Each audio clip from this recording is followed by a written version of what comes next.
Ethiopia, known to our forefathers as Abyssinia, one of the world's oldest countries, and has the second highest population in Africa.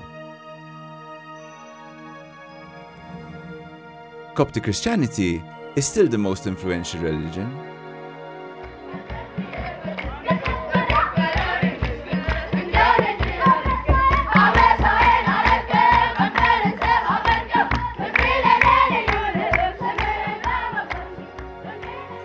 However, Ethiopia is one of the poorest and least developed countries in the world.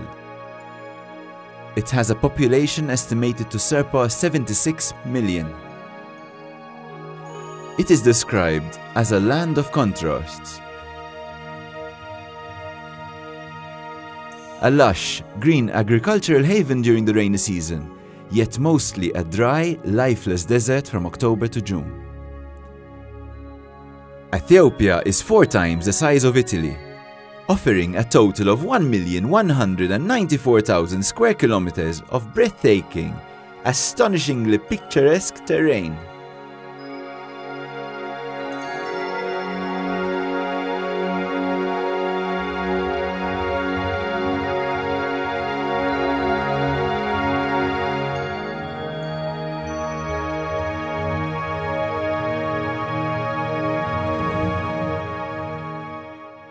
However, the death rate is alarming. A typical Ethiopian is lucky if he reaches his mid-40s. There are 33 million Ethiopian children under 14 years, and 75% of these have no access to clean, potable water. Malnutrition, malaria, and AIDS are the main cause of death. Medicines are a luxury, unaffordable to most.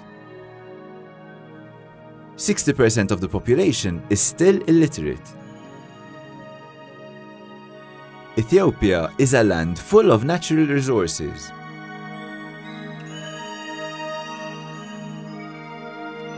It can offer a solution to its people, but its long history of wars has deprived the people from the development of even the most basic life skills, often leaving them without hope or vision.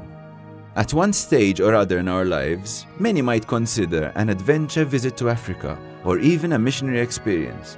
When this idea came to my mind, it occurred to me that not only I would go to Ethiopia, but also I would film the whole experience.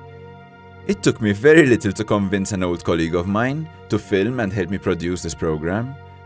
And some 3 months and many vaccines later, we're on a plane destined for Ethiopia. On arrival, I expected to see those typical images I had seen for many years watching TV. But what we actually found astonished us. Poverty was all around us, but this poverty was found in a paradise. And this confused us until we began to understand.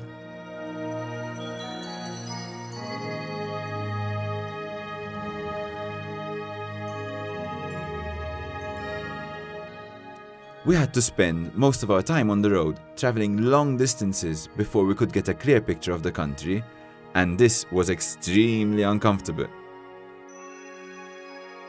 It was about halfway through our trip, with hundreds of miles on the road, many interviews and an emotional roller coaster when finally the picture started to come together. Whilst filming a funeral of a 28-year-old mother of 6, we realized that her youngest child had little hope of survival. The father admitted that he would have to allow his baby to die, as there was no one to nourish him. It was thanks to our visit that this child was given the chance to live, a true testimony of the survival of the fittest. We happened to be filming an interview in an orphanage, when a young mother of 18 gave birth in the street outside our door. We had breakfast with a witch doctor, who turned midwife thanks to an education program.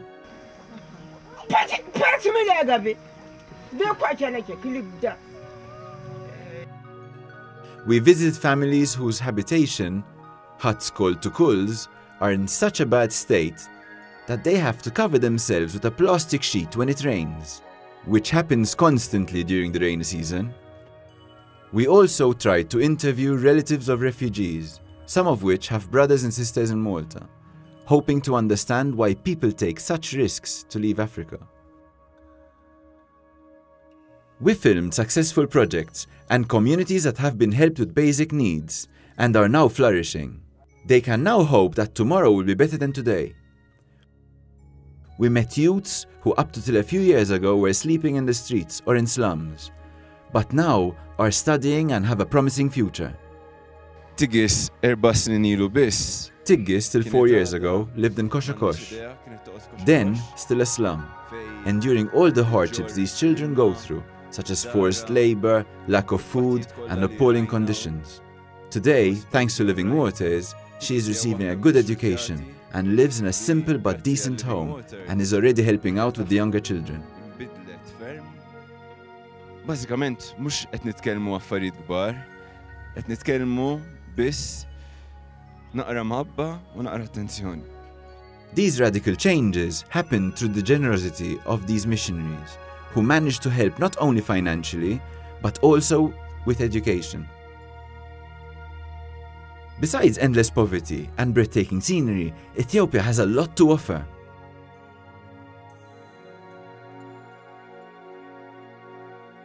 We met some extraordinary people, including local and foreign missionaries, that I consider to be living saints. We went to Ethiopia to help, but we also ended up receiving and learning. The intention is to transmit in an analytical documentary showing the reality of this country and community, covering their true social and economical status. We will show that Ethiopia is not just poverty and dying children, but also has much wealth and beauty to offer. Throughout these 13 weeks, we'll be covering topics such as health, children, education, tribal life, women empowerment, and also try to understand at first hand the roots of illegal emigration. All this will definitely contribute to an interesting, varied, and educational program.